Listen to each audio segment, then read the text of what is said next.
welcome back. Today, as promised, I'm going to show you how I go about fixing up some of my thrift finds to make them better fit my 1/6 scale world.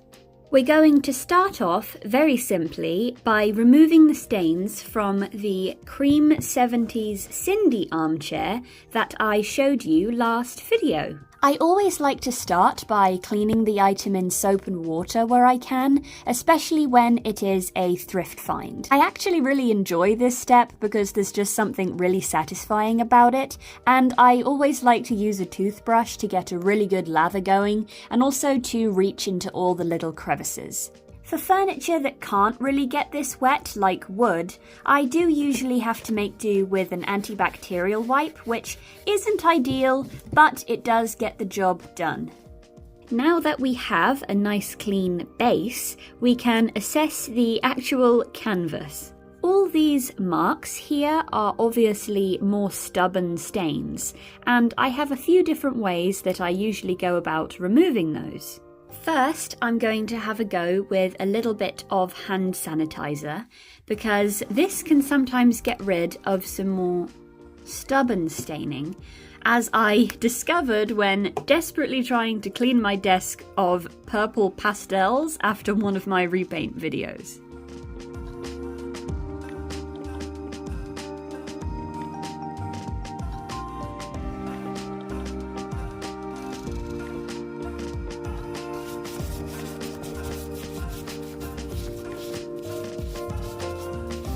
Then, whatever is left behind by that, I go ahead and remove with acetone. Big warning here though, please make sure to thoroughly remove any residue from the first cleaning item before applying the second cleaning item, as accidentally mixing chemicals like that can be super risky. You are also really going to need to do a patch test before using acetone. It can actually melt some kinds of hard plastic, so be sure to try it on an area that won't be visible like the back or underneath. I am just using a acetone nail polish remover, which definitely isn't as strong as pure acetone, but that's probably for the best for our patch testing anyway. And as you can see, it still works super well, and these marks are coming straight off.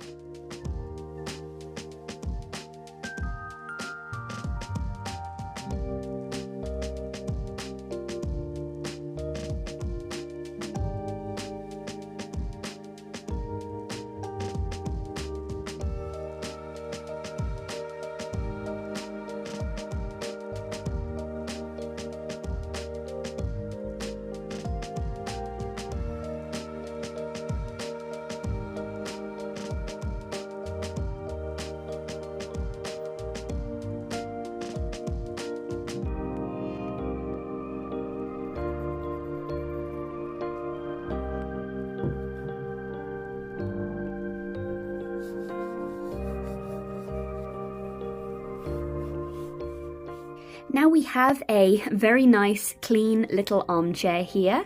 The colour brightened up really nicely, and the only stain that we have left is this pink one just here.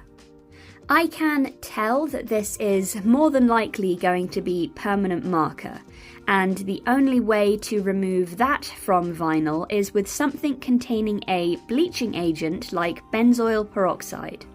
Benzoyl peroxide can be found in some acne creams. However, I think probably due to European regulations, I can only find acne cream with a very, very low percentage where I live, which means that it takes absolutely ages to lift the stain out, even when I cover it in cling wrap and leave it in UV light, which people say speeds the process up. I also found out from the My Little Pony restoring community that sometimes the acne cream method can continue to lift colour out of vinyl even beyond the point that the stain is gone, which leaves patches that are bleached white. I know this chair is just a light shade of cream, however that kind of still freaks me out. Plus, I may actually end up painting this chair at some point, and the pink stains will be much easier to cover up than the darker stains were, so I'm happy for this to be the final result for now. Speaking of painting, I'm going to demonstrate some of that on this little Cindy toilet. As you can see, it is blue and white, or maybe more so blue and cream by now, and I want the colour to be a little bit more modern and realistic, so I'm going to mix myself up some paint by combining Mod Podge with some regular craft acrylic. This helps a lot with reducing the chances of the paint cracking or flaking off, and it just helps it to adhere better to the plastic as well. Now, I will mention that usually matte Mod Podge is the way to go. However, I currently only have gloss, which when mixed with the paint tends to end up with a kind of satin look. I don't really mind this for our toilet here though, because I actually think that some shine will add to the realism by making it look more like porcelain. Now I'm going to go ahead and paint our toilet.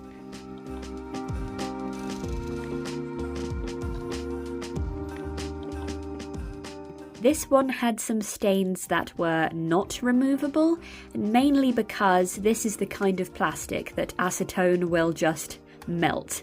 So painting over those is for the best, because of all mini furniture to have mystery stains, you really don't want them on a toilet. I try to use multiple thin coats in an effort to try and minimize the brush strokes a little bit.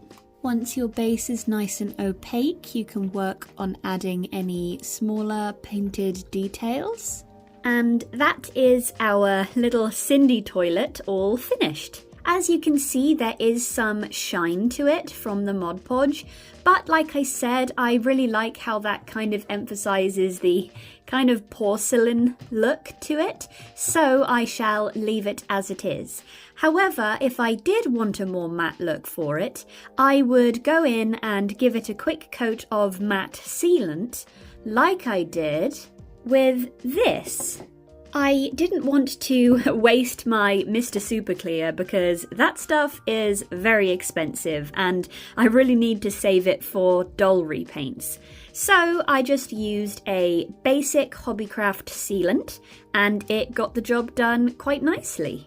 The reason I painted this little Barbie desk here is because a lot of you wanted to see how I went about making the Bratz Ski Lodge love seats from my first thrift video look more realistic. And this seemed like a good candidate to demonstrate on because I really wanted to bring out some little details as well as getting rid of the blank harsh white, which you can see was the original colour underneath here. So now that I have this base colour done, I am going to go in with a lighter shade and highlight any areas that naturally have less shadow. You can figure that out by literally just holding it up and seeing which areas are hit with the most light. It's also best to try and lighten up any areas that you wish to emphasize. This time around, it's less necessary to add Mod Podge to your paint because you aren't applying it directly to the plastic. And you also really don't need a lot of paint on your brush for this. In fact, go ahead and remove most of the paint before you even touch it. You'll also want a brush that you don't mind kind of ruining the shape of a little bit, because the motion I use for this is more like blotting than painting, and the brush bristles wind up pretty splayed out as a result. This step can be a little tedious because we are adding so little paint at a time, but building up gradually is way better in the long run and makes it easier to blend out the edges into a nice natural looking gradient.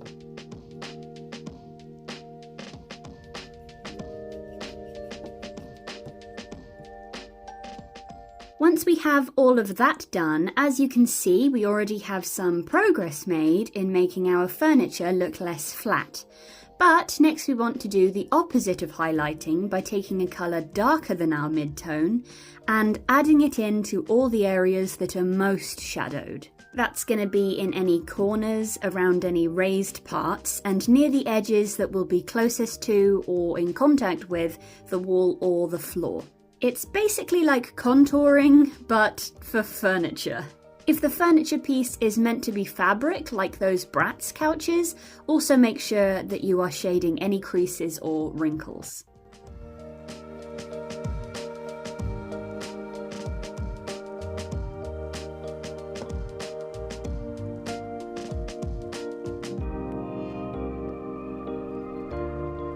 I'm also going to go back in with a little bit more of my mid-tone and just use it to soften the divide between my light parts and my shadows. Now, you could definitely stop right here. However, if you want to add even more depth to your piece, you can go in and add even darker paint to the very center of your shaded areas and even lighter paint to the centers of your highlighted areas. Bear in mind, though, the additional highlighting could result in an illusion that your piece is kind of shiny if you aren't sparing with it, so be wary of adding too much.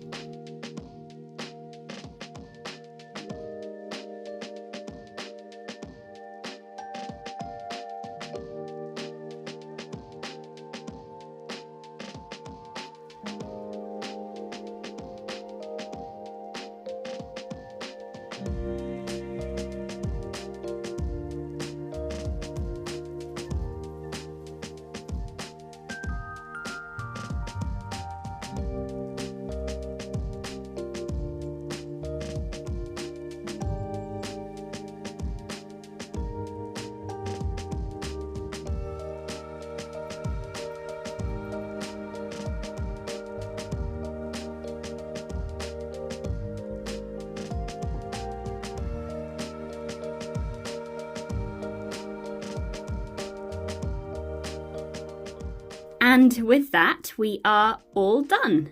One repainted table. However, I did just have one more thing that I wanted to show you before I end the video. These Bratz couches are kind of underscaled, and as a result, my Barbies look really awkward sitting in them.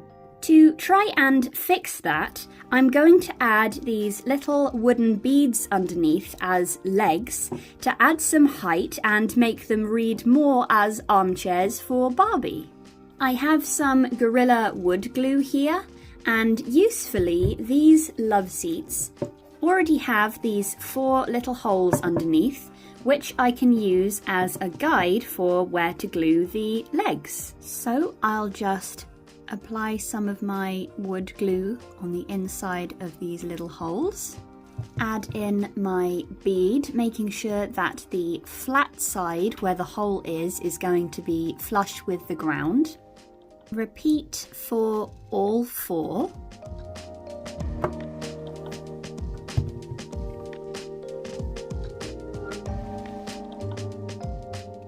And then place it somewhere where it can be flat to dry. In the meantime, here is the second Bratz couch, which I finished earlier. As you can see, it already has its little feet glued on. And I'm just going to use my black Posca pen to go in and paint the beads so that they're all a good uniform colour.